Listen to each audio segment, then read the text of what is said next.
All right, 4.2, congruent and supplementary angles.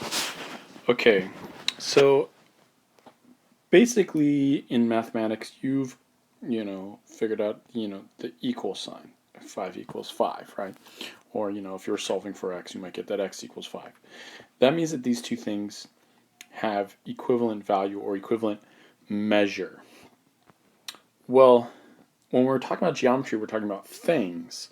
So when we're talking about values, we can say that values are equal. But when we're talking about things, we will say that things are congruent. It means very similar, it means the same thing really as equal. I mean, two things that are congruent are equal in measure, but we talk about congruent when we're talking about things. We talk about equality when we're talking about a value. Okay, so congruent angles are two angles with the same measure. And here we have this picture here, and we see that there's several angles here. These two are both 70 degrees, and these two are both 110 degrees. And so, this is a typo here. I'm going to cross that off. I think yours should be corrected. But it says if angle AOC is congruent with, well, let's see, AOC is 110. That means that it is congruent to angle DOB. So I would say it's congruent to angle DOB because these two things have the same measure. So then we could say that the measure, that's what this little m means, measure of angle AOC is equal to the measure of angle DOB because they both have a measure of 110 degrees. Okay, so again, things are congruent, values are equal, numerical values are equal. Okay, so we're going to talk about congruent, and then later we're going to talk about supplementary angles. And there's lots of angles that are congruent. The first one is these types of angles that we see right here. It says when two lines intersect, 4 angles are formed. The angles across from each other, see how they're across from each other in this X, are called vertical angles. And according to the vertical angles theorem, they are going to be congruent to each other. So vertical angles are always congruent. So these two angles we would say are vertical, and these two angles are vertical. They're vertical to each other because they're across this intersection from each other. So vertical angles are always congruent. That's the vertical angles theorem. So example number 1 says AOC and DOB above are vertical angles and are therefore congruent. Yes, they're both 110. And these little double lines, arcs, mean that they're congruent. So that means these little line marks here mean that these angles are congruent as well, and we can see they both have the same measure. So can you name another pair of congruent angles from above? Well, yes, these two right here, right? So we could say, well, we know that angle AOB is congruent. This is the symbol for congruence. It's an equal sign with a little squiggly there, where I used it up here. Congruent to angle, and we had AOB, so I'm going to say DOC. DOC. And the next part of the question says, and how you know they are congruent. Now this how you know is crucial in geometry. We are not just asking for solutions in geometry, we're asking for a why or a how. That's very, very crucial part of geometry. That's a step above your normal algebra. We have to always answer the question why. So how do I know these are congruent? And we could just say because they are vertical angles.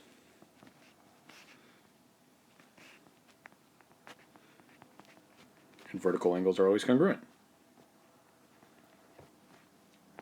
So technically we should include that as well.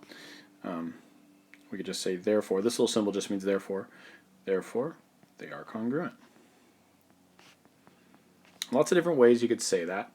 I could have also said because of the vertical angles theorem. I could have said because vertical angles are always congruent. Like lots of different ways I could have phrased that. But the idea here is I have a reason for why I was able to make this statement. Okay, for every statement, you should have a reason behind it. And my statement was that these two angles are congruent. My reason is that they are vertical angles and all vertical angles are congruent. Okay, let's go to the next page. All right. Now we're going to talk about what happens when one line here, intersects two parallel lines. Now, if you remember from Algebra 1, parallel lines mean that they have the same slope. So these two lines are parallel. We could talk about parallel lines that you see every day. Usually, if you're driving down a road, the edges of the road are parallel to each other. So these are parallel lines. And this line that intersects these two parallel lines, this is called a transversal. And so when that happens, you get these 8 angles, right? See those 8 angles? Well, there's special relationships among these 8 angles. And so we're going to talk about these special relationships. The first special relationship is corresponding. So I could say corresponding. My handwriting's kind of horrible. Corresponding angles are angles that are in the same corner. For example, angle 1 here is in the top left corner, and if I go down here to these 4, angle 5 is in the top left corner. So 1 and 5 are said to be corresponding. And it says if a transversal intersects two parallel lines, then the corresponding angles are always congruent. So that's the corresponding angles postulate. And a postulate is just, it's a little bit different than a theorem, which we'll get to in a second. A postulate is just an accepted statement of fact. It's just something that we know to be true. So corresponding angles are always going to be congruent as long as these lines are parallel. So what does that mean? Well, that means that angle 2 here would be congruent to angle 6. See how 2 and 6 are in the same corner? They're corresponding. So I could say that angle 2 is congruent to angle 6. So what I want you guys to do is match up all these other angles with their corresponding partner. Which ones do they match up with? So I'm going to let you guys go ahead and try that, and then you'll check your answer in just a second. Okay, well the first one is angle 7. Angle 7 is in the bottom left. Angle 3 is in the bottom left. So we would say that angle 7 is congruent to angle 3. Angle 4 is in the bottom right. Angle 8 is in the bottom right. So we would say that angle 4 is congruent to angle 8. And lastly, like we said before, 5 is in the top left, so angle 1 is in the top left. So those are the ones that are congruent to each other according to the corresponding angles postulate. So again, we have our statements, and our reason is the corresponding angles postulate. So we're going to keep going with this. Now, there's another type of relationship, and that is the alternate interior angles theorem. So alternate interior angles are the pair of angles that are on the alternate sides or opposite sides of the transversal. So here's the transversal. That means one would have to be on this side and one would have to be on this side for them to be alternate interior. And they have to be in between the two parallel lines. So these are all the angles that are in between. So we could say that 3 and 6 here are alternate interior because they're on alternate sides and both inside these parallel lines.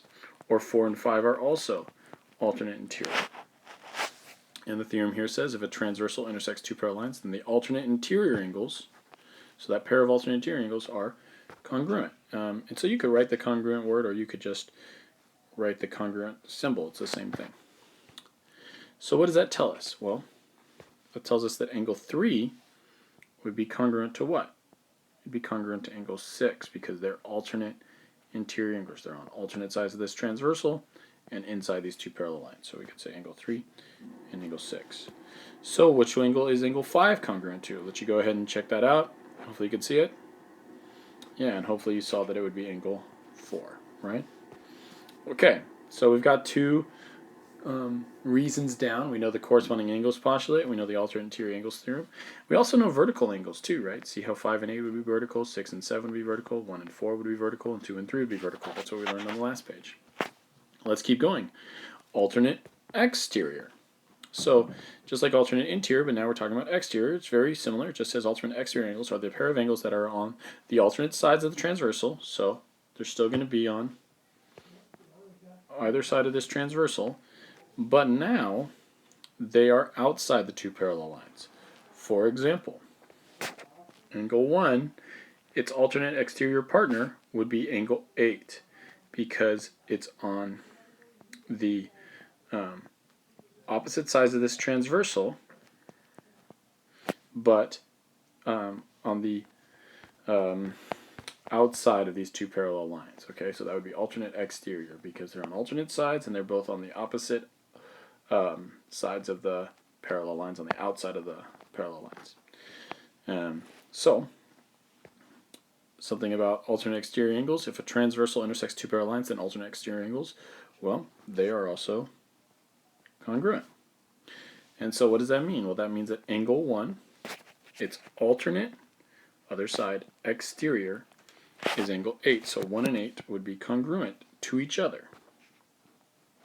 So which one does that mean that 2 matches up with? Well, if we go and look at this, angle 2 is up here, the alternate side is over here, and the other side that's on the outside of the two parallel lines is 7. So it's got to be angle 7. So we could say that angle 2 is congruent to angle 7. Okay, it's a little confusing at first, but you get the hang of it pretty quick here. We're just lining up which ones match. Okay, so now we're going to talk about another idea, and I've hinted at this before, and that is just when two angle measures add up to 180 degrees. So remember, 180 degrees is a straight line. When two angle measures add up to 180 degrees, they are called supplementary.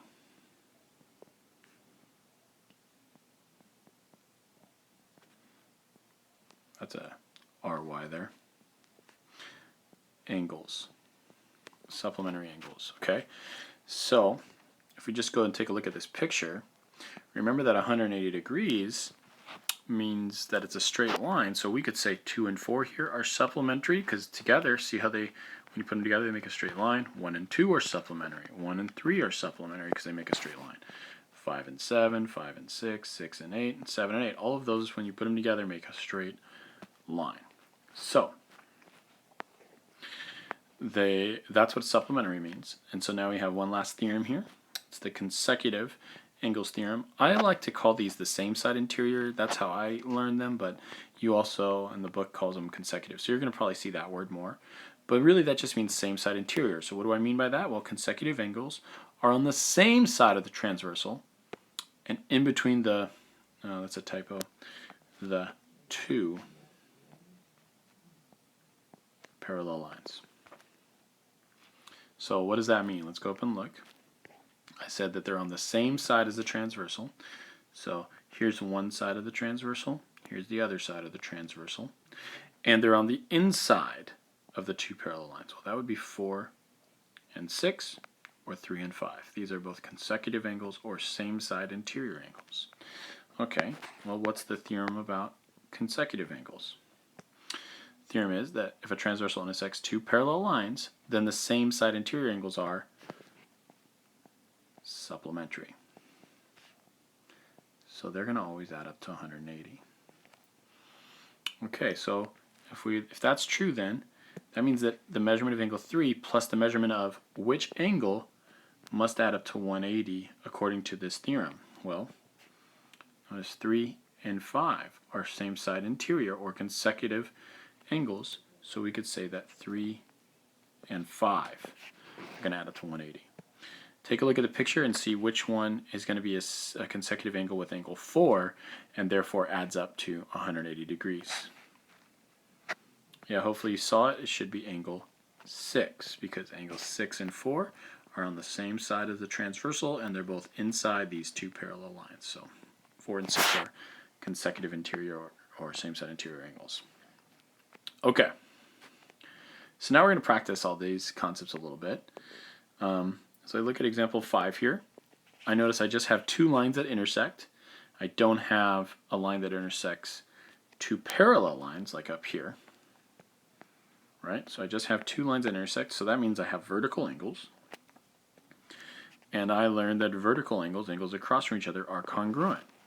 So that means these two angles here have equal measure, so I can set them equal. That's how we're going to solve these. We have to identify which parts are equal and then set them equal. So 2x plus 5 and 3x minus 33 are equal. So I'm going to just say that. I'm going to say 2x plus 5 is equal to 3x minus 33.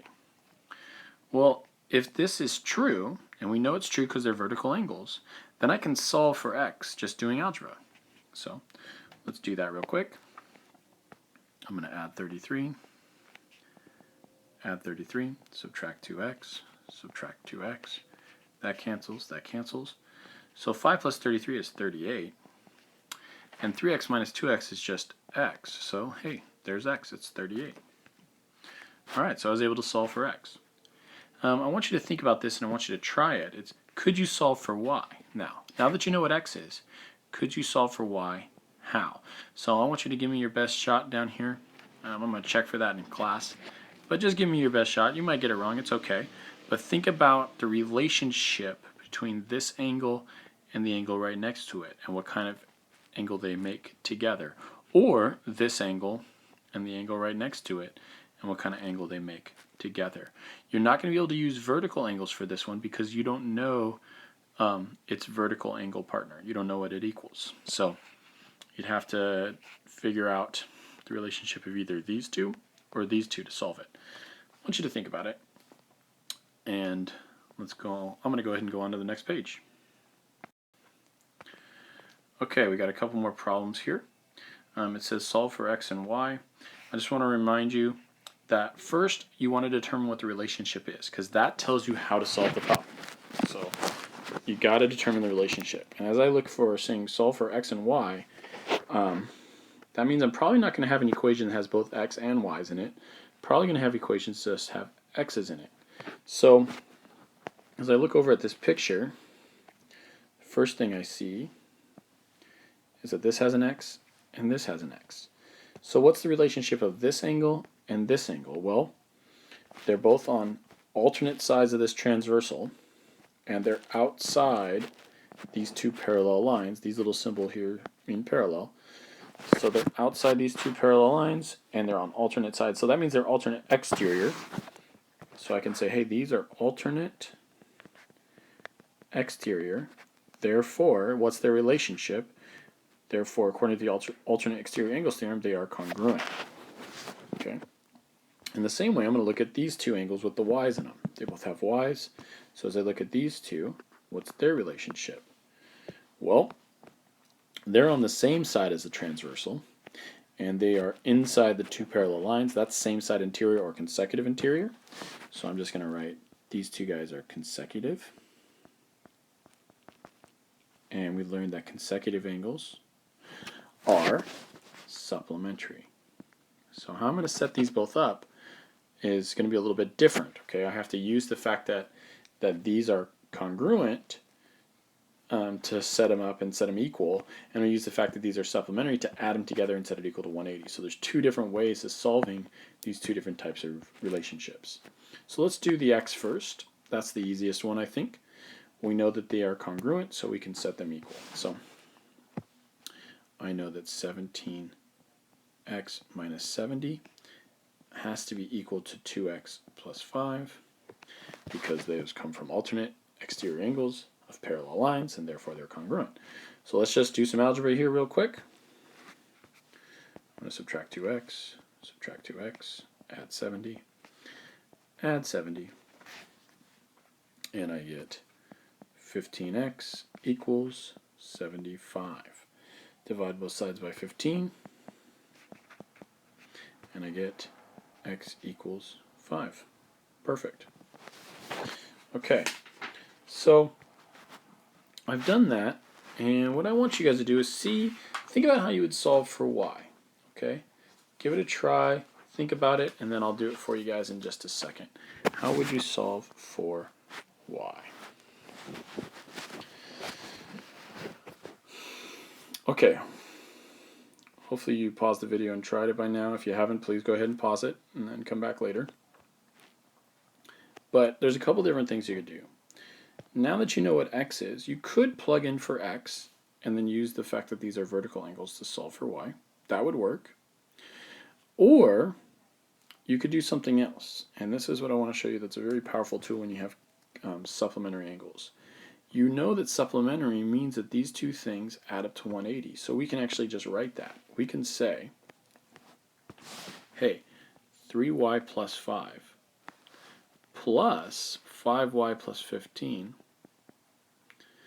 has to equal 180 degrees because that's what consecutive angles do. They are supplementary, and supplementary means they add up to 180 degrees. So we can use that fact to solve for y. So 3y plus 5y is 8y. 5 plus 15 is 20, and that equals 180. And just do some algebra, subtract 20 from each side, and I get 8y equals 160. And divide both sides by 8, and y equals 20.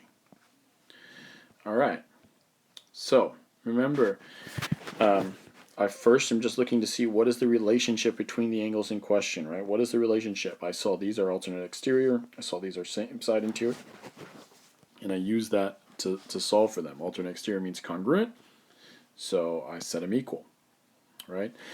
Same side interior consecutive means supplementary, so I add them together and set them equal 180. These are basically the two types of problems that we're going to be doing over and over and over again.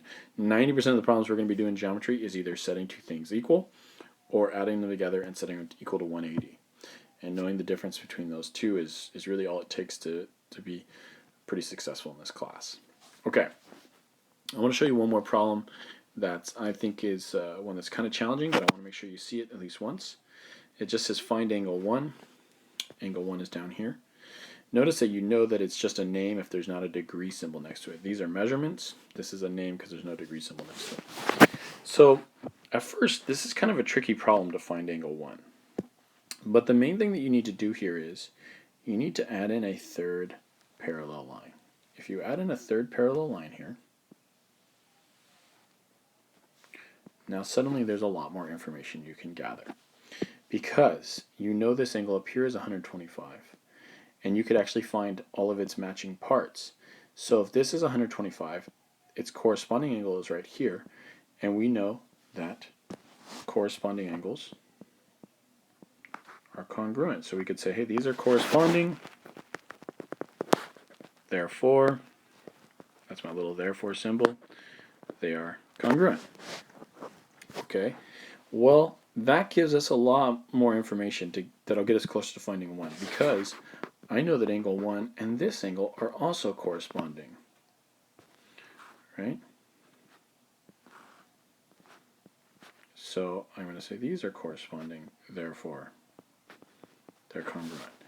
So the reason why that's important is because if I could find 125, I could work my way over to finding this angle. Now, real quick, some people are going to think, oh, these are vertical. They are not, okay? Notice that in order for us to find the vertical of 125, we'd have to extend this line here, and then we'd have it, because vertical angles are formed by two intersecting lines, and this line doesn't keep going, and this line doesn't keep going. So we don't have vertical angles here. But what we do have is two angles right here, this one and the 125, that make up a straight line. Therefore, these two have to add up to 180. So what plus 125 makes 180? Well, it's 55. So this has to be 55 degrees. Okay, we're almost there. Remember, if I find this angle, I know I have this angle because they're corresponding. And I know that these two angles here have to add up to what they told me the angle is. It's 119. These two angles here must make up 119 degrees. It's something called the angle addition postulate, which we'll learn on the next video. But these two angles have to combine to make 119. So I just simply have to ask the question, 55 plus what equals 119. I could do some simple math, and I get 64 degrees.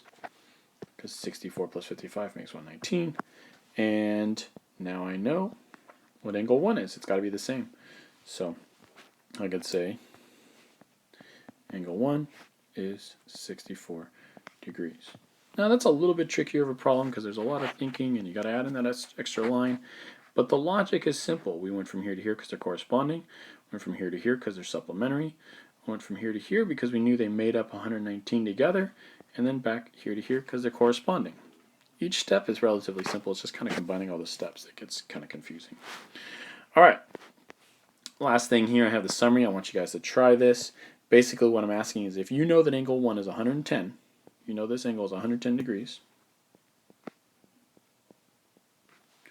could you find all the other angle measures? You know these are parallel lines. You know what angle 1 is, and so you should know the relationship of, say, 1 with 5, 1 with 4, 1 with 8, 1 with 3, and so on, and figure out what all the other angle measures are. Give it a shot, and I'll check that on your notes when we get back. See you guys in the next video.